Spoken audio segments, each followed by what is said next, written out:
ஞானஸ்தானம் எடுக்கக்கூடிய தகுதி. இயேசு பிரதித்துவமாக யோவான் 3வது அதிகாரம் 5வது வசனம். யோவான் 3:5 ஒரு விஷயம் வாசிக்க கேட்போம். இயேசு பிரதித்துவமாக, ஒருவன் ஜலத்தினாலும் ஆவியினாலும் பிரவாவிட்டால் தேவனுடைய ராஜ்யத்தில் பிரவேசிக்க மாட்டான் என்று மெய்யாகவே மெய்யாகவே உனக்கு சொல்லுகிறேன். அப்போ ஞானஸ்தானம் எடுப்பதற்காக கர்த்தர் தந்த வாக்கு இது. இந்த ஞானஸ்தானத்துக்கு நமக்கு தகுதி கற்பனையை ஏற்றுக்கொள்ள வேண்டும். ஆண்டவருடைய கற்பனையை ஏற்றுக்கொள்ள வேண்டும். வாசிக்க கேட்போம். உபாகம் 6வது அதிகாரம் 5வது வசனம். உபாகம் 6வது அதிகாரம் 5வது வசனம். நீ உன் தேவனாகிய கர்த்தரிடத்தில் முழு இருதயத்தோடும் முழு ஆத்மாவோடும் உன் முழு பலத்தோடும் அன்பு கூறுவாயாக. ஹல்லேலூயா. ஆண்டவர்கிட்ட எப்படி அன்பு கூறணும்? முழு இருதயத்தோடு முழு பலத்தோடு முழு ஆத்மாவோடு என்ன செய்யணும்? அன்பு கூறணும். இல்லை சும்மா கடமைக்காக ஒரு நாள் ஒரு ஓய்வு நாளுக்கு ஆண்டவருக்கு ஆலயத்துக்கு போகணும், ஆண்டவரை பின்பற்றணும், ஏதோ ஒரு கல்யாணத்துக்காக ஒரு ஒரு ஒரு ஒரு ஒரு ஒரு ஒரு ஆராதனை, ஒரு கர்மாதிக்காக ஆராதனைன்னு இருக்கக்கூடாது. ஆமென். முழு இருதயத்தோடு ஆண்டவரை என்ன செய்யணும்? முழு இருதயத்தோடு பற்றிக்கணும். 2, தன்னை போல் பிறரையும் நேசிக்கணும். அடுத்த கற்பனை என்னது? தன்னை போல் பிறரையும் நேசிக்கணும். தன்னை போல் பிறரையும் நேசிக்கணும்னா நமக்கு ஒரு ஏக்கர் சொத்து இருந்தால் பாதி ஏக்கரை எழுதி கொடுக்கணும், அப்படி தானே? தன்னை போல் பிறரை நேசிக்கணும்னா மற்றவங்களுக்கு வருகிற துன்பத்தில், மற்றவங்க இருக்கிற பாடில், கஷ்டங்களில் லட்சக்கணக்கில் பணத்தை கொடுத்து உபகாரப்படணும், அப்படி தானே? அல்ல, அது உலக பிரகாரமாக செய்கிற சப்போர்ட்டு. நமக்கு, அதாவது நம்ம கூட நமக்கு தெரிஞ்ச ஒரு பிள்ளைக்கு பாடுகள் உபத்திரம் இருந்தோன்னா நம்ம முழங்கால் போட்டு ஜெபம் பண்ணி அவங்களுக்கு பாட மாற்றி அவங்களுக்கு உபத்திரத்தை மாற்றக்காக திறப்பில் நின்று ஜெபம் பண்ணணும். ஆமென். அப்போ தன்னை போல் பிறரை நேசிக்கிறதுனா என்னது? மற்றவங்களுடைய பிரச்சனை, மற்றவங்களுடைய உபத்திரவத்தில் நாம் அது நம்ம பிரச்சனை போல் எடுத்து முழங்கால் போட்டு என்ன செய்யணும்? ஜெபம் பண்ணி அவங்களுக்கு விடுதலை வாங்கணும். மத்தேயு 5வது அதிகாரம் 44வது வசனம். மத்தேயு 5:44 இது வாசிங்க. நான் உங்களுக்கு சொல்லுகிறேன், உங்கள் சத்துருக்களை சிநேகியுங்கள், உங்களை சபிக்கிறவர்களை ஆசீர்வதியுங்கள், நன்மை செய்யுங்கள், நிந்திக்கிறவர்களுக்காகவும் துன்பப்படுத்துகிறவர்களுக்காகவும் ஜெபம் பண்ணுங்கள். அப்போ நம்ம சேர்ந்த ஃப்ரெண்டுக்கு, இல்லை இங்கே ஃப்ரெண்டுக்கு, இல்லைங்க அப்பாய்க்கு, அம்மாய்க்கு, சகோதரனுக்கு, சகோதரிக்காக ஜெபம் பண்ணியது இது எல்லாரும் செய்கிற காரியம். ஆனால் யார் நம்மளை அசிங்கப்படுத்துகிறாங்களோ, நம்மளை யார் வேதனைப்படுத்துகிறாங்களோ, யார் துக்கப்படுத்துகிறாங்களோ அவங்கள நம்ம சொந்த சகோதரனை போல நினைத்து ஆண்டவர்கிட்ட ஜெபிக்கிற பாசம்தான் தன்னை போல் பிறரையும் நேசிக்கிற பாசம். இதை செய்து ஆகணும். ஹல்லேலூயா. தேவனிடத்தில் பொய் சொல்லப்படாது. தேவனிடத்தில் பொய் சொல்லணும்னா இயேசுவை பார்த்தா என்ன செய்யப்படாது? பொய் சொல்லப்படாது. அப்படின்னா ஏதாவது ஒரு காரியத்தை நம்ம செய்திருப்போம், தவறு செய்திருப்போம், அந்த தவறு நிமித்தம் ஊழியக்காரர் வந்து கேட்டால் கண்ணை என்ன செய்யப்படாது? உருட்டி அதிலிருந்து தப்பிக்க ஏதாவது ஒரு காரியத்தை சொல்லப்படாது. அப்படி என்ன செய்யப்படாது? செய்யப்படாது. ஹல்லேலூயா, ஹல்லேலூயா, ஹல்லேலூயா, ஹல்லேலூயா. அப்படி ஆண்டவர்கிட்ட என்ன செய்யப்படாது? பொய் சொல்லப்படாது. ஆண்டவரை போய் பார்த்து எங்கே போய் பார்க்க முடியாது? ஆண்டவர்கிட்ட பொய் சொல்லுங்க. வாசியுங்கள். அப்போஸ்தலர் நடபடிகள் புஸ்தகம் 5வது அதிகாரம் 1 முதல் 5 வரை. 5வது அதிகாரம் 1 முதல் 5 வரை. அனனியா என்னும் பேருள்ள ஒருத்தன் இருந்தான், விசுவாசியாய். அவனுடைய மனைவியாகிய சப்பிரியாலும் விசுவாசியாய் இருந்தனோ தங்கள் காணியாட்சிகளை வித்தார்கள். தன் மனைவி அறிய அவன் கிரயத்திலே ஒரு பங்கை எடுத்து கொண்டு வந்து அப்போஸ்தலனுடைய பாதத்திலே வைத்தான். பேதுரு அவனை நோக்கி, அனனியாவே, வஞ்சித்து வைத்து பரிசுத்த ஆவியானவரிடத்தில் பொய் சொல்லும்படி சாத்தான் உன் இருதயத்தை நிரப்பினது என்ன? அதை விற்கும் முன்னே அது உன்னுடையதா இருக்கவில்லையோ? அதை விற்ற பின்பும் இருக்கவில்லையோ என்ன? அதாவது பரிசுத்த ஆவியானவர் நிறைந்தவராய் நின்ன பேதுரு கிட்ட யாரு போய் சொன்னது? யாரு போய் சொன்னது? அனனியா போய் சொன்னா.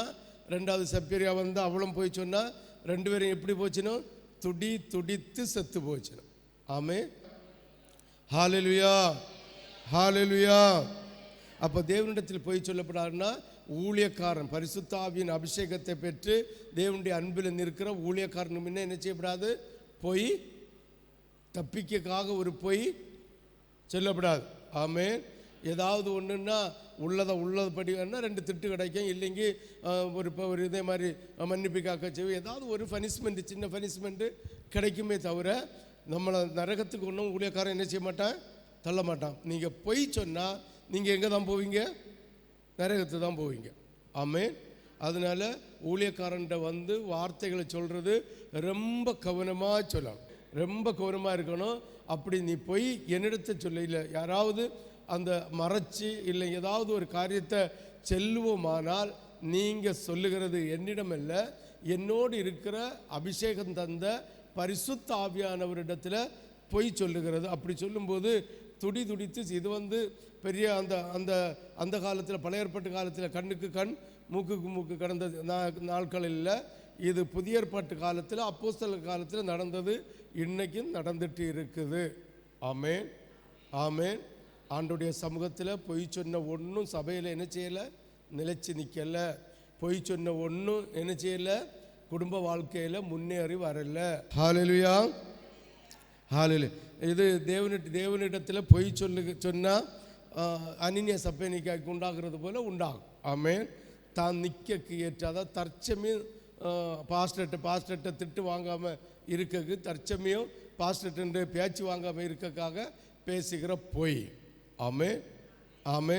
நம்ம நினைப்போம் இது பொய் இல்லை, சமாளிக்கிறோம். நம்ம என்ன நினைப்போம்? சமாளிக்கிறோம்.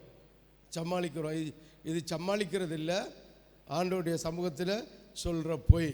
அதனால ரெண்டு பேரும் துடித்து செத்தார்களாம். அப்போ தேவனுடைய சமூகத்தில் என்ன செய்யப்படாது? பொய் சொல்லப்படாது. ஆமேன், ஹல்லேலூயா. நாலாவது, தேவனுக்கு மகிமை செலுத்த தவறினால் கர்த்தருடைய தூதை அடிப்பான், புழுத்து சாவும். ஆமேன். தேவனுக்கு கனத்தை கொடுக்கணும். இல்லைங்க தேவ தூதை என்ன செய்வான்? அடிப்பான். நம்ம ஆண்டவராகிய தேவன் நமக்கு முழு மகிமையும் தந்திருக்கிறார், முழு இரக்கத்தையும் தந்திருக்கிறார். இந்த இரக்கத்திலிருந்து நாம் பாதுகாத்து கொள்ள வேண்டுமானால் நம்ம என்ன செய்யணும்?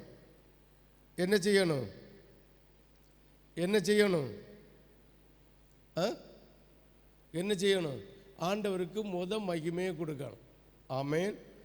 அது ஆண்டவருக்கு மகிமையை கொடுக்காத, கனத்தை கொடுக்காத ஆண்டவருடைய சமூகத்தை இழிவுபடுத்துக. அதாவது ஆண்டவரை துதிக்கிற நேரம், ஆண்டவருக்கு சுத்திகரிப்பு நேரம், ஆண்டவரை மகிமைப்படுத்துகிற நேரத்தில் அந்த நேரத்தை இல்லை ஆண்டவருடைய ஆராதனையாக, ஆண்டவருடைய ஓய்வு நாளாக ஆண்டவருக்கு கொடுக்க வேண்டிய மகிமையை கொடுக்காம இன்னொருத்தனுக்கு, பிள்ளைக்கு, மனைவிக்கு, புருஷனுக்கு, கல்யாண வீடுக்கு, செத்த வீடுக்கு, பத்த வீட்டுக்கு இப்படிப்பட்டதை கொடுத்தா கர்த்தருடைய நாமத்தை இகழ்கிறோம் என்று அர்த்தம்.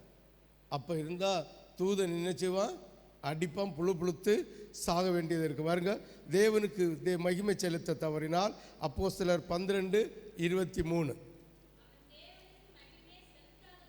அவன் தேவனுக்கு மகிமையை செலுத்தாதபடியினால் உடனே கர்த்தருடைய தூதன் அவனை அடித்தான், அவன் புழுத்து செத்தான். ஆமேன். ஆண்டவர் கொடுக்க வேண்டிய நேரத்தில் எந்த விதத்திலும் படிப்புக்கோ கல்விக்கோ ஒரு மண்ணாங்கட்டிக்கோ என்ன செய்யப்படாது, கொடுக்கப்படாது. ஆமேன், ஹல்லேலூயா, ஹல்லேலூயா. அஞ்சாவது, தேவனுடைய ராஜ்யத்தை சுதந்திரிக்க தடையாயிருக்கும் பாவங்கள். வாசிங்கள் 1 கொரிந்தியர் 6:9-10. இதில் இருக்க பாவம் ஒன்று இருந்தாலும் தேவனுடைய ராஜ்யத்தை என்ன செய்ய முடியாது, சுதந்திரிக்க முடியாது. சீக்கிரம் வாசிங்க பார்ப்போம்.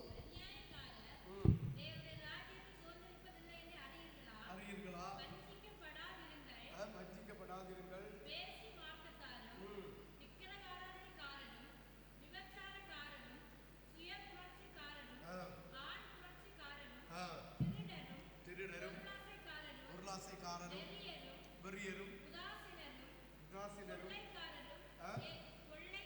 கொள்ளைக்காரரும் தேவனுடைய ராஜ்யத்தை சுதந்தரிப்பதில்லை. ஹல்லேலூயா. யாருக்கெல்லாம் புரியுது? வீட்டில் போய் இந்த வசனத்தை என்ன செய்யணும்? நோட் பண்ணி படித்து, இந்த பேப்பர் உங்கள்கிட்ட தான் இருக்கும், நோட் பண்ணி படித்து இதில் எது இருந்தாலும் என்ன செய்ய முடியாது? தேவனுடைய ராஜ்யத்துக்குள்ளே பிரவேசிக்க முடியாது. திருமண உறவில் துரோகம். ஹல்லேலூயா. மல்கியா எழுதின சுவிசேஷம் 2வது அதிகாரம் 14-16 வரை. கேட்கிறீர்கள், உனக்கும் இளம் வயது மனைவிக்கும் சாட்சியாக இருக்கிறார், ஒரு தோழியும் உடன்படிக்கையின் மனைவிக்கு இன்னொரு பேர் என்னது? தோழி. ஆமே. உற்ற தோழியாக பார்க்கணுமா? அவ்வளோ என்ன செய்யணும்? ஒரு ஃப்ரெண்ட்ஷிப்பாக என்ன செய்யணுமா? பார்க்கணுமா? உற்ற தோழிக்கும் உடன்படிக்கையின் மனைவியுமாகிய அவளுக்கு நீ துரோகம் பண்ணினாயே படைத்தார் இருந்து. அதாவது என்னன்னா, திருமண வாழ்க்கையில் மனைவிக்கு விரோதமான பாவம் செய்யக்கூடாது. 7, அரசாங்கத்தை ஏமாற்றக்கூடாது. அரசாங்கத்தை என்ன செய்யக்கூடாது? ஏமாற்றக்கூடாது. ஆமென். லூக்கா எழுதின சுவிசேஷம் 20வது அதிகாரம் 24-25. லூக்கா 20:24-25.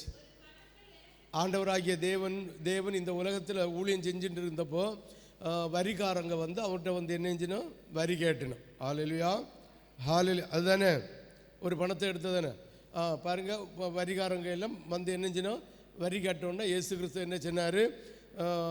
ராயனுக்குள்ளது ராயனுக்கும், தேவனுக்குள்ளது தேவனுக்கும் கொடுக்கணும். தேவனுக்கு கொடுக்க வேண்டிய தசம பாகங்களையும் காணிக்கைகளையும் தேவனுக்கு கொடுக்கணும். அது அரசாங்கத்தை ஏமாற்றக்கூடாது. அது தெரியும்ல, கவர்மெண்ட் உள்ளது. அதாவது கரம் குறைச்சக்க அது குறைச்சி கொண்டு பஞ்சாயத்து ஆஃபீஸில் கொண்டு என்ன செய்யக்கூடாது? லஞ்சம் மிஞ்சம் கொடுத்து என்ன செய்யக்கூடாது? ஆண்டவருக்குள்ளது ஆண்டவருக்கும், அரசாங்கத்துக்குள்ளது அது ராயனுக்குள்ளது ராயனுக்கும்.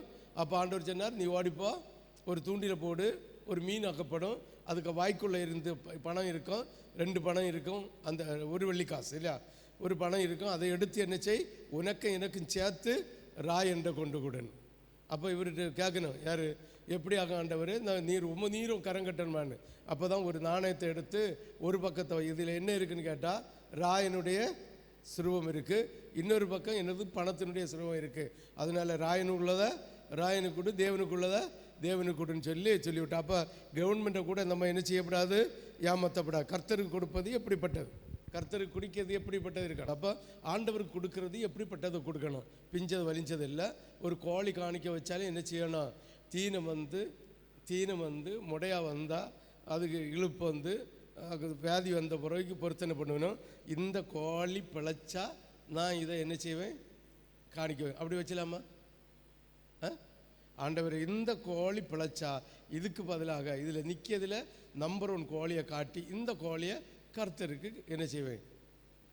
காணிக்கையாக கொண்டு கொடுப்பேன். அதாவது ஊனமுற்றது முறைவிட்டது ஒன்றும் என்ன செய்யப்படாது? வைக்கப்படாது. இந்த கோழி வியாதி தீர்ந்தால் இதுக்கு பதிலாக நிற்கிறதுல பெஸ்ட்டை ஒன்று என்ன செய்வேன்? காணிக்க கொடுப்பேன். ஹல்லேலூயா. ஹல்லேலூயா. இப்படி நம்ம பொருத்தனை பண்ணுகிறதெல்லாம் ஆண்டவருக்கு ஊனமுற்றதாக இருக்கக்கூடாது. வாசிங்க பார்ப்போம். கர்த்தருக்கு கொடுப்பது மல்கியா 1வது அதிகாரம் 7-14 வரை. என் பீடத்தின் மேல் அசுத்தமான அப்பத்தை படைக்கிறவர்களாய் அதனாலேயே, ஆனாலும் எதனாலே அசுத்தப்படுத்தினோம் என்று என்கிறீர்கள். கர்த்தருடைய பந்தி எண்ணமற்று போயிட்டு என்று நீங்கள் சொல்லுகிறதுனாலேயே நீங்கள் கண் ஊனமானதை பாருங்க. அது அர்த்தம் என்ன? ஊனமான ஒரு பொருளையும் உலகத்தில் வேண்டான்னு வச்சிருக்கிற ஒரு பொருளையும் கர்த்தருக்கென்று ஏறெடுத்து படைக்க மாட்டேன். ஆமென். ஒரு பிள்ளைக்கு சோக்கேடு வந்து தீனம் வந்து ரொம்ப ரொம்ப அதாவது மரணப்படுக்கல் ஆகி அது இனி வாழ்கிறதே ரொம்ப அபூர்வமாக இருக்குன்னு சொன்னோன்னா சொல்லுவேன், ஆண்டவர் எப்படியாவது இந்த பிள்ளையை நாங்கள் ஊழியத்து தந்துடுவோம், பாதுகாத்து தாருங்கான்னு கேட்கக்கூடாது. இந்த பிள்ளையை பாதுகாத்து தந்தா இந்த பிள்ளைக்கு பதிலாக இருக்கிறது பெஸ்ட்டை ஆண்டவருக்கு கொடுப்பேன்னு என்ன செய்யணும்? என்ன செய்யணும்? பொருத்தனை பண்ணணும். இது என்ன செய்யணும்னா, மொண்டியாக பிறந்துட்டா இந்த பிள்ளை, அந்த பிள்ளை என்ன வேலை செய்து கொடுக்காது? மொண்டியாக இருக்கிற பிள்ளை வேலை செய்து கொடுக்கம்மா, சம்பாத்தியம் பண்ணி கொடுக்கம்மா. அந்த பிள்ளைய ஏசு வச்சுட்டு வரலே, உனக்கு தான் அது. உனக்கு வேலை செய்யுதோ செய்யலையோ அது உனக்கு பண்ணப்படாது. இதுக்கு போகிறோம், அது இன்னும் ஆண்டவருக்கு கொடுக்கணும். ஹல்லேலூயா, ஹல்லேலூயா. அதாவது ஊனமுற்ற ஒன்றும் கர்த்தருடைய பலிபீடத்தில் படைக்கப்படாது. ஆமென். யாருக்கெல்லாம் புரிஞ்சு? பெஸ்ட்டாக, அதாவது ஆண்டவருக்கு பார்வைக்கு உண்மை பெஸ்ட்டாக இருக்கிறத ஆண்டவருடைய சமூகத்தில் படைக்கணும். ஆமென், ஹல்லேலூயா. தேவனை வஞ்சிக்கலாமல் நம்ம இதை பார்த்தோம். வஞ்சிக்கப்படாது. 3வது அதிகாரம் 8-10 சீக்கிரம். என் ஆலயத்தில்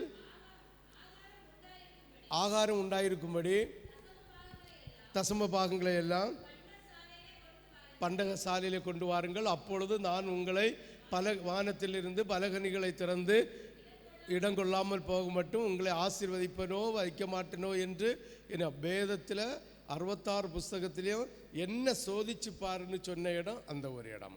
அதனால் ஞானமாக இருந்து உங்கள் வாழ்க்கையை நடத்தி கொள்ளுங்கள். மத்தேயு 23:23 நம்ம வாசித்தோம். ஒத்தலாமிலும் வெந்தயத்திலும் ஜீரகத்திலும் தசம பாகம் கொடுக்கணும். அது மட்டும் இல்லை, நீதியையும் நடப்பிக்கணும். சும்மா தசம பாகம் கொடுத்துட்டு நான் காணிக்க கொடுத்தாச்சு, என் இஷ்டப்படி போகலாம் வரலான்னு இருக்கக்கூடாது. ஹல்லேலூயா, ஹல்லேலூயா. நீதியையும் நடப்பிக்கணும். வாசி 23:23. மாயக்காரராகிய வேத பாரகரே, பரிசேயரே, உங்களுக்கு ஐயோ! நீங்கள் ஒத்தலாமிலும் வெந்தயத்திலும் ஜீரகத்திலும் தசம பாகம் செலுத்தி நியாயப்பிரமாணத்தில்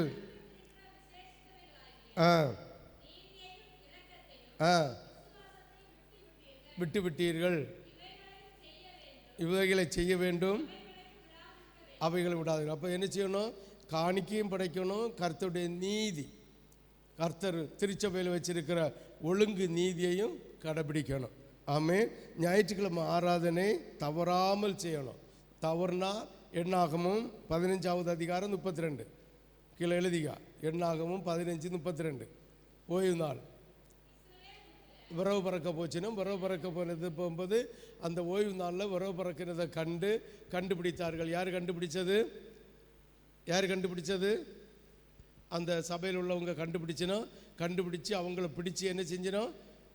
மோசையிட்ட கொண்டு வந்தனும். மோசையிட்ட கொண்டு வரும்போது என்ன தண்டனை உள்ளது அப்போ எழுதி வைக்கல. மோசை ஆண்டோடைய சமூகத்தில் காத்திருந்தான். அப்பொழுது கர்த்தர் சொன்ன வார்த்தை, இவன் சாக வேண்டும். பாளையத்துக்கு புறம்ப கொண்டு போச்சினும் கல்லெறிஞ்சு கொன்னனும். இன்னைக்கு ஓய்வு நாளை அசட்டை பண்ணுகிற யாராக இருந்தாலும் கர்த்தருடைய வசனம் சிறுக உங்களை கொல்லும். ஆமென், ஹல்லேலூயா, ஹல்லேலூயா. அடுத்து பொம்பளைகளுக்கு மாத விளக்கு டைமில் என்ன செய்யப்படாது? பந்தியில் உட்காரப்படாது. ஹல்லேலூயா, ஹல்லேலூயா. அடுத்த நகையை பற்றி சொல்லி தந்துட்டேன். எந்த ஒரு மெட்டலும் ஆமென். எந்த ஒரு மெட்டலும்னா கையில் வாட்சி கட்டலாமா? ஹல்லேலூயா. நம்ம இயேசு நல்லவர். ஆமென். அடுத்த பாருங்க, திருவிருந்துக்கு முறையை சொல்லிட்டு இருக்கேன். அடுத்தது பாருங்க, திருவிருந்துக்கு முறை யோவான் 13வது அதிகாரம் 8-15. யோவான் 13:8 வாசிக்கும்போது அதில் இருக்கு, பாதம் கழுவி தான் திருவிருந்து. என்ன கழுவி? பாதம் கழுவி தான் திருவிருந்து. ஒருவருக்கொருவர் பாதங்கழி ஸ்தோத்திர பலியோடு பாதங்கழுவி தான் திருவிருந்து. பாதங்கழுவி என்ன செய்யணும்? திருவிருந்தை எடுக்கணும். ஹல்லேலூயா, ஹல்லேலூயா. அப்போ நம்ம சபையினுடைய ஒழுங்கு என்னது? வெள்ளை துணி. என்னது? வெள்ளை துணி. என்ன துணி? வெள்ளை துணி. வெள்ளை துணி கண்டிப்பாக சர்ச்சுக்கு போட்டாகணும். சர்ச்சையை சார்ந்த எந்த ஆராதனை நடந்தாலும், அந்த ஆராதனைக்கு எந்த வீட்டில் நடந்தாலும் அது பாஸ்டர்கிட்ட கேட்க விடாது. ஆண்டவருடைய ஆராதனை நடக்குதுன்னா, ஆண்டவருடைய எந்த வீட்டில் எந்த ஆராதனை நடந்தாலும், சபையில் எந்த ஆராதனை நடந்தாலும் என்ன தான் செய்யணும்? White, iron white. பாருங்க, என்னை உருவாக்கின இயேசு கிறிஸ்துவின் வசனங்களுக்கும் இயேசு கிறிஸ்து எனக்கு மேப்பனாய் தந்திருக்கிற மேப்பனுடைய திருச்சபையில் வைத்திருக்கிற ஒழுங்குக்கும் என் ஜீவன் உள்ளவரை கீழ்ப்படிந்து நடப்பேன் என்று கர்த்தருக்கு முன்பாக திருச்சபைக்கு முன்பாக வாக்களிக்கிறேன். சரி, என்னை உருவாக்கின இயேசு கிறிஸ்துவின் வசனங்களுக்கும் இயேசு கிறிஸ்து எனக்கு மேப்பனாய் தந்திருக்கிற மேப்பன் திருச்சபையில் வைத்திருக்கிற ஒழுங்குக்கும் என் ஜீவன் உள்ளவரை கீழ்ப்படிந்து நடப்பேன் என்று கர்த்தருக்கு முன்பாகவும் திருச்சபை முன்பாகவும் வாக்களிக்கிறேன். என்னெல்லாம் உள்ளது? ஒரு 16 எண்ணம் வாசிக்கிறேன். என்னுடைய மேப்பன் எனக்கு தருகிற ஆலோசனைகளை கர்த்தர் தருகிற ஆலோசனைகள் என்று விசுவாசித்து ஏற்றுக்கொள்வீர்களா? என்னுடைய மேப்பன் எனக்கு தருகிற ஆலோசனையை கர்த்தர் தருகிற ஆலோசனை என்று விசுவாசித்து ஏற்றுக்கொள்வீர்களா? ரெண்டாவது, என் மேப்பன் தருகிற உபதேசத்தை தவிர வேறொரு உபதேசத்தை நான் ஏற்றுக்கொள்ள மாட்டேன். வேறு செய்தி, கண்ணு வச்ச, காது வச்ச, மூக்கு வச்ச, அங்கே வச்ச, இங்கே வச்ச, இங்கே வச்ச செய்தி ஒன்று என்ன செய்யப்படாது? கேட்கப்படாது. நமக்கு உங்களுக்கு ஆதியில் தேவன் வானத்தையும் பூமியும் உண்டாக்கினது முதல் உண்டாக்க முன்ன உள்ளது வரை யூடியூப்பில் செய்தி நம்ம பாஸ்டர் கொடுத்துருக்கார். வானம், அதாவது ஆதி தொடக்கத்துக்கு முன்னாலே என்னெல்லாம் இருந்து, தேவ தூதர்கள் இருந்தது, கணங்கள் இருந்தது, ஆண்டவர் அடிச்சா அவன் விழுந்து போனது, அடுத்து 6 நாள் படைப்பு, எல்லாமே இருக்குது. கிட்டத்தட்ட 2000 வீடியோ கிட்டே இருக்குது. கொஞ்சம் தேடி கண்டுபிடிச்சு போட்டு பாரு. ஆண்டவர் தந்த ஆலோசனை அங்கே இருக்கும். ஆமென். பாருங்க, என்ன செய்யப்படாது? வேற ஒரு உபதேசத்தை ஏற்றுக்கொள்ளப்படாது. அப்படி என்ன உண்டன்னா ஞானஸ்நானம் எடுக்கப்படாது. இப்படி ஆமேன்னு சொல்லி முடிச்சிடலாம். சரி, என்னுடைய மேப்பன் வேத வசனத்தின் மூலமாக, எப்படி? வேத வசனத்தின் மூலமாக என்னிடம் சொன்னபடி சபையிலும் தேசத்திலும் வஸ்திரங்களை அணிந்து கொள்ளுவேன். எப்படி? வசனத்தின் பிரகாரம் ஆம்பளை ட்ரெஸ்ஸை பொம்பளை போடக்கூடாது, தொப்புள் தெரிய சாரி கட்டப்படாது, இடுப்பு தெரிய சாரி கட்டப்படாது, பட்டக்ஸ் தெரிய ஃபேண்ட் உடுக்கப்படாது, ஃபேண்ட் தொப்புள் வர உடுக்கணும். ஹல்லேலூயா. வஸ்திரம் என்ன செய்யணும்? வெளியில் போனாலும் நம்ம சர்ச்சுக்குள்ளே சர்ச்சை ஆராதனை எது நடந்தாலும் ஒயிட் அண்ட் ஒயிட்டு, வெளியில் போனால் நீ கலர் உடு. ஆனால் என்ன செய்யப்படாது? பட்டக்ஸ் தெரிய அந்த இந்த இந்த இந்த கலத்த முடியாத சிலவங்க போட்டிருப்பேன். நம்ம இப்போ போட்டிருக்கா? ஏன்னா பாதங்கள் உபயோகிக்க முடியாது. சரியா? அந்த அதுக்கு பேர் என்னது? ஈக்கிள் பிட்டா, பென்சில் பிட், இதெல்லாம் உடுக்கப்படாது. புரிஞ்சுதா? ஆண்டு 4 பேர் உலகத்தில் மதிக்கும் வண்ணமாக இருக்கணும். புரிஞ்சுதா? அடுத்த சட்டை உடுத்திக்கிறது என்ன செய்யப்படாது? ஆம்ஸ் தெரிய வேண்டிய சட்டம்னு உடுக்கப்படாது. சரியா? டிஷர்ட்டு போட்டால் போட்டுக்க வெளியில், பட் டிஷர்ட்டு போட்டாலும் அதாவது ஆண்டுடைய நாமம் தூசிக்கப்படாமல் இருக்கணும். சரியா? சர்ச்சுக்குள்ளே இந்த இந்த இந்த அரக்கை இறக்கை ஒன்றும் இருக்கப்படாது. ஆமே. சரி, பாருங்க. 4, தகுந்த காரணம் இல்லாமல் ஓய்வு நாள், பரிசுத்த ஆராதனையும் ராபோஜன பந்தியையும் சுத்திகரிப்பையும் புறக்கணிக்கப்படாது. ஆண்டோடைய சமூகத்தில் வைத்திருக்கிற எந்த ஒரு பண்டிகையும் புறக்கணிக்கப்படாது. 1 மணிக்கு ஒரு பந்தி, 2 மணிக்கு பந்தினா நீ வரப்படாது. சரியா? பண்டிகை நாளில் 1 மணிக்கு 2 மணிக்கு ஒரு பந்தி வந்தால் அன்னை நீ வராத, மட்டம் போட்டுறணும். சரியா? ஆண்டவர் ஒரே அடியாக கணக்கு கேட்பார். ஹல்லேலூயா. தகுந்த காரணம் இல்லாமல், அது என்னன்னா, ஒரு மரணம் வரும், வீட்டில் அப்பா சீரியஸாக இருக்கும், ஆஸ்பத்திரி கொண்டு போக வேண்டிய இருக்கும், அம்மைக்கு வையாமல் இருக்கும். நமக்கு வந்தால் நம்ம அது பார்த்துக்கணும், நேர ஆலயத்துக்கு தூக்கிட்டு வரணும். பாருங்கள், மேப்பன் என்ன சொன்னாலும் சத்தியத்தின்படி ஓய்ந்தார். மேப்பன் என்ன சொன்னாலும் சத்தியத்தின்படி தேவனுக்கு பிரியமான காணிக்கைகளை செலுத்து. அப்போ ஆண்டாவது நம்ம கற்று தந்த மாதிரி கர்த்தருக்கு காணிக்கை செலுத்தி ஆகணும். அதே மாதிரி ஆலயத்துக்கு வரும்போது வெறுங்கையா வரப்படாது. வெறுங்கையா என்ன செய்யப்படாது?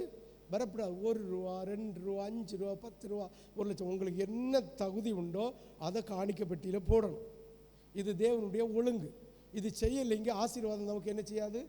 கிடைக்காது. அப்போ ஊழியக்காரன் சொல்லித்தந்த காணிக்கையை அதேன்படி கீழ்ப்படிந்து நடந்தாதான் ஆசீர்வாதம்.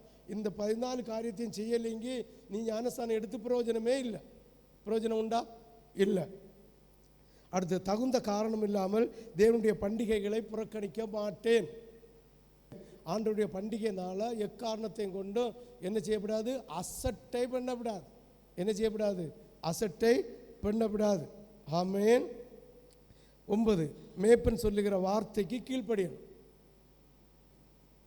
தேவனுடைய சபையில் உன்னுடைய நாவை என்ன செய்யணும்? அடக்கி காத்துக்கொள்ளணும். ஏதாவது பேசணும்னா பாஸ்டர் இருப்பார், தனியாக வந்து பேசணும், தனியாக வந்து பேசணும். தர்க்க சாஸ்திரியம் என்ன செய்யாது இருக்கப்படா. அதுதான் நேற்று ஒரு வசனம் பிலிப்பிலேன்னு நினைக்க, கடைசியில் முறுமுறுப்பு இல்லாமலும் தர்க்கிப்பு இல்லாமலும் தேவனுடைய வசனத்தை அப்படியே ஏற்றுக்கொள்ளணும். எடுத்து வாசி பார்ப்போம்.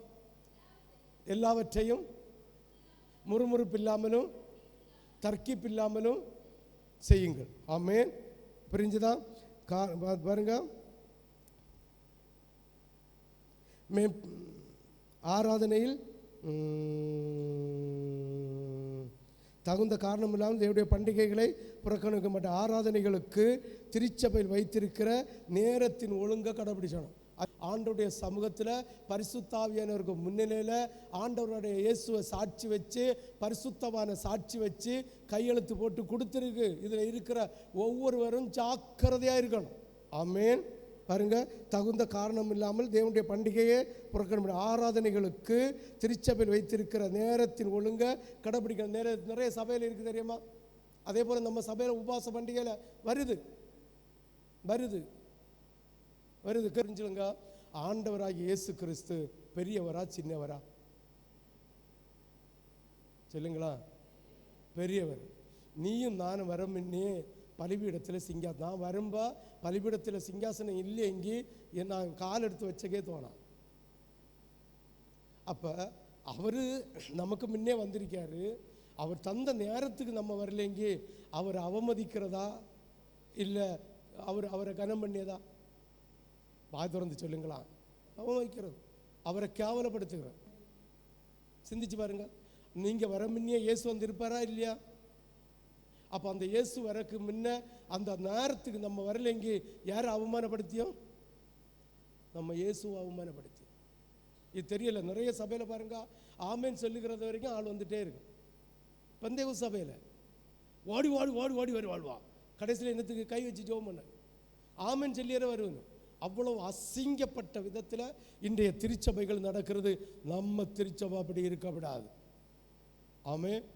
நான் செத்த புறவும் ஆண்டவருடைய இரக்கம் இருக்குன்னா, ஆண்டவர் உண்மையா என் மகனை தெரிஞ்செடுத்த உண்மைனா அவனுக்கு காலம் வரைக்கும் நடக்காது. ஆமென். ஹல்லேலூயா. அப்படிப்பட்டவையா திருச்சபையில் வேண்டாம். அப்படிப்பட்டவையா திருச்சபையில் வேண்டாம். ஆமென். புதுசாக வர பிள்ளைகள வரணும் போனோம். சரி பாருங்க, ஆராதனையில் திருச்சபையில் வைத்திருக்கிற நேரத்தையும் ஒழுங்கையும் கடைபிடிப்பேன். அடுத்தது, எக்காரணத்தை கொண்டு மேப்பனிடம் எதிர்த்து பேசப்படாது.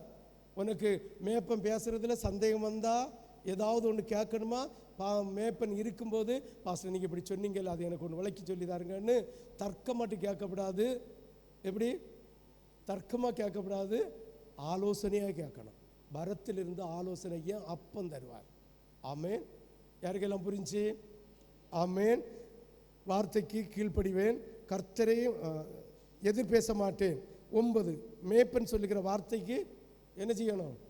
கீழ்ப்படியணும். கீழ்ப்படிஞ்சாதான் உனக்கு நான் அப்பம் விட்டு தாரதில் அர்த்தம் உண்டு, உனக்கு ஞானஸ்தானம் தாரதில் அர்த்தம் உண்டு.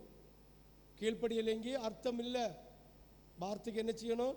கீழ்ப்படியணும். தேவனுடைய வசனத்தில் இல்லாத ஒரு உபதேசத்தை நான் உங்களுக்கு தரமாட்டேன். ஒரு முறையை நான் கடைபிடிச்ச செல்ல மாட்டேன்.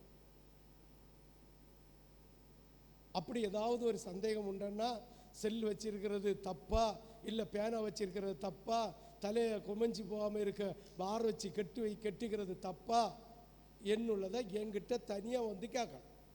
அப்போ தான் வசனத்தையும் சொல்லி தந்து உங்களுக்கு புரிய வச்சு தருவேன். சரிதான்? தர்க்க சாஸ்திரிகளை போல இருக்கப்படாது. மேப்பன் சொல்லுற வார்த்தைக்கு கீழ்ப்படுவேன். கர்த்தரையும் கர்த்தர் எனக்கு தந்த மேப்பனையும் மேப்பன் குடும்பத்தையும் ஒருபோதும் முறுமுறுக்க மாட்டேன். இது உனக்கு அத்தியாவசியம். ஒரு நாள் பாஸ்டர் அம்மா என்னதோ சொல்லிச்சதுன்னு இங்கண்டு அந்த கேபிள்கிட்ட போகிறத வரை முறுமுறுத்துட்டு போனேன். ஞாபகம் இருக்கா? நான் மறுநாள் உடனே தட்டி கேட்டேன், ஜாக்கிரதை, இனி மேப்பனையும் மேப்பனுடைய குடும்பத்தையும் முறுமுறுத்தேன்னா கர்த்தர் இனி தந்திருக்கதை ஸ்ட்ராங்காக தந்துடுவார்.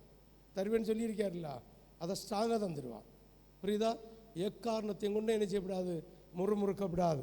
அடுத்தது, எக்காரணத்தை கொண்டும் நான் சபையில் எந்த பிள்ளைகளுக்கும் இடறல் வரும்படி புறங்கூறவோ சூனியம் வைக்கவோ, சூனியனா என்னது? கோல் செல்லவோ. சபையில் இருக்கிற எந்த பிள்ளைக்கும் புறங்கூறவோ. எப்படி? அவ பாத்தியா உடுத்திருந்த சாரியை பாத்தியா, கண்ணாடி போல இருக்கு. முதல்ல இவளுக்கு சாரியை என்ன செய்யணும்? கண்ணாடியில் போய் பார்க்கணும். ஆமே, என்ன செய்யணும்? அவ பாத்தியா நல்லா துதிச்சியா, இவ செத்து கிடைக்கா. அடுத்த அதாவது சபையில் இருக்கிற ஒருத்தரை குறித்து மற்றவங்கள்ட்ட என்ன செய்யப்படாது? புறம் சொல்லப்படாது, சூனியம் வைக்க, குண்டனி பேசப்படாது. சரி பாருங்க, எக்காரணத்தை கொண்டுட்டு சபையில் எந்த பிள்ளைகளுக்கும் இடரல் வரும்படி புறங்கூறவோ சூனியம் வைக்கவோ மாட்டேன், மனதார ஆத்மா ஆதாயம் செய்வேன். நம்ம எத்தனை ஆத்மாவை கொண்டு வந்தியா கணக்கு வச்சிருப்பாரு. நான் மறக்கலாம், அத்தனை ஆண்டவர் என்ன செய்வார்? கணக்கு வச்சிருப்பார். மனதார ஆத்மா. அடுத்த, தேவனுக்கு பிரியம் இல்லாத சிகை அலங்காரம் பண்ண மாட்டேன். ஓய், ஆண்டவருக்கு பிரியம் இல்லாத சிகை அலங்காரம், சிகைன்னா தலை அலங்காரம் செய்ய மாட்டேன். எந்த இடத்திலும் எந்த நேரத்திலும் கர்த்தருடைய நாமத்தை வீணில் வழங்க விடாது.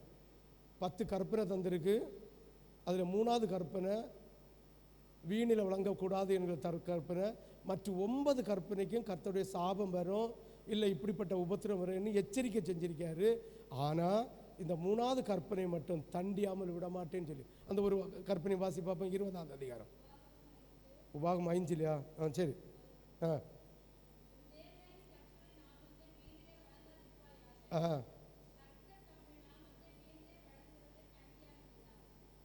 தண்டியாமல் விட மாட்டான். இனி சிகை அலங்காரத்தை இப்படி வச்சுட்டு போய் பேருக்கு என்ன கழுத்தில் இல்லை, மூக்கில் இல்லை, பெந்தேகோஸ்துன்னு சொல்லிட்டு ஆண்டுடைய நாமத்தை என்ன செய்யக்கூடாது? பேரு பெர்னான்ஸ் பிராண்டி கடையில் தொங்கிட்டு இருப்பேன், சிலுவை கடக்கம் பிராண்டி கடையில் தொங்கிட்டு இருப்பேன். இப்படிப்பட்ட அநியாயங்கள் என்ன செய்யப்படாது? செய்யப்படாது. ஆமென். கட்டுத்தாலியில் சிலுவை கடக்கம். அப்போ கிறிஸ்தவன் தெரியுமா தெரியாதா? பக்கத்து வீட்டில் போய் சாம முடியும், அந்நியம் முடிக்க பண்ண நீ வழங்க மாட்ட, நாசமா போற. இது என்னது? கிறிஸ்தவர்கள் தேவனுடைய நாமத்தை வீணில் வழங்கியது. அப்போ எந்த இடத்திலும் எந்த நேரத்திலும் கர்த்தருடைய நாமத்தை வீணில் வழங்க மாட்டேன். வசனத்தின் மூலமாக திருச்சபையில் எந்த ஒழுங்கு, அதான் இதை ரொம்ப புரிஞ்சுக்கணும், இந்த ஆம்பளை எல்லாம் புரிஞ்சுக்கணும். வசனத்தின் மூலமாக திருச்சபையில் எந்த ஒழுங்கு நடவடிக்கை எடுத்தாலும் அதற்கு கட்டுப்பட்டு நடப்பேன் என்று. இந்த கட்டுப்பாடெல்லாம் எதுக்கு வச்சிருக்கேன்னா, நம்ம பரலோகத்துக்கு போகிறோம் தெரியுமா, அது திறந்த சந்தை, அப்படி தானே? பரலோகம் திறந்த சந்தையா இல்லையா? கேருபீன்கள் சுடரொளி வீசுகிற பட்டயத்தை வச்சு காவல் காத்து கொண்டு இன்னைக்கும் இருக்கிறார்கள். பரலோக ராஜ்யம் கேருபீன்கள் தேவ தூதர்கள் சுடரொளி வீசுகிற பட்டயத்தை வச்சு இன்னையும் காத்துக்கொண்டு, ஈஸியாக ஒன்றும் போக முடியாது. யாருக்கெல்லாம் பரலோகத்துக்கு போன உள்ளவைய கை வைத்துங்களா? பரலோகத்துக்கு யாருக்கெல்லாம் போனோம்? புரிஞ்சுக்கிறணும், இப்படிப்பட்ட கட்டளை எல்லாம் நடந்தால் தான் போக முடியும், இல்லைங்க போக முடியாது.